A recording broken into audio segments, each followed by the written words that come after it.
కోసం కాకపోతే అన్ని ఎవరి కోసమే. నేను అలాంటి దాన్ని కాదు. నీకెలా చెప్పాలో కూడా నాకు అర్థం కావట్లేదు. నేను చేసిన చిన్న పొరపాటుని ఇక్కడితో ఆపేద్దామని నేను పిలిచాను అంతే. నువ్వు నన్ను తప్పుగా అర్థం చేసుకున్నావు. తప్పుగా అర్థం చేసుకుంది నేను కదే, అసలు తప్పు చేసిందే నువ్వు. పెళ్ళైన అమ్మాయి ఒంటరిగా ఉంటే మాట్లాడాల్సిందే అమ్మతోనో లేదా నాన్నతోనో, నాలాంటి వాడితో కాదు.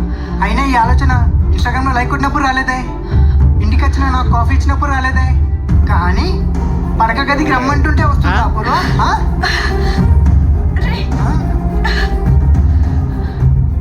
అందరూ అలానే ఉంటారు అనుకోవడం నీలాంటి వాళ్ళకి కామన్ అయిపోయింది. అయినా నేనేం తప్పు చేయలేదు.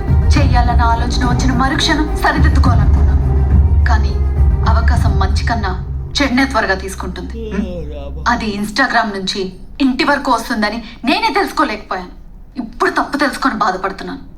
నువ్వు బాధపడుతుంటే చూడడానికి రాలేదు నేను. నాకు నువ్వంటే చాలా ఇష్టం. నీకు మీ ఆయనకు సెట్ అవ్వదు, నేను అందంగా ఉంటాను. నీకు కావాల్సింది అదేగా. మీ ఆయనతో సుఖపడలేవు నువ్వు. ఒక్కసారి నాతో గడిపి చూడుద్దా.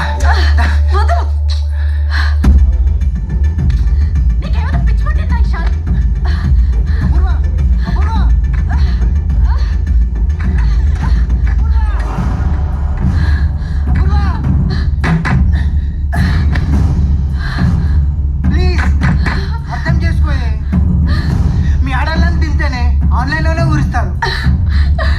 మీ జాతకం అంతా ఫోన్లోనే ఉంటుంది. ఫోన్ కాల్స్, టెక్స్ట్ మెసేజ్లో మీ టాలెంట్ చూపిస్తారే. 10 మంది 10 రకాలుగా మాట్లాడి రెచ్చగొట్టి అందులో ఒక్కడు సీరియస్గా వస్తే 10 విడతల విషయాలు ఇస్తారు. కానీ నిజమే డోరు. అప్పుడు తీయవే డోరు. ఈరోజు కాకుంటే ఏదో ఒక రోజు నువ్వు నాకు లొంగాల్సిందేనే. ఈ లోకంలో పొగడతా పడే ఆడది ఉన్నంత వరకు మాలాంటి వాళ్ళు మీ వెంబట పడుతుంటారు, వేధిస్తూనే ఉంటారే. ఎంతసేపు లోపల ఉంటావే? రాయే త్వరగా బయటికి. వెళ్తున్నా, మళ్ళీ వస్తా. నిన్ను మాత్రం వదలడు.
బాత్రూంలో దాక్కున్నాడు.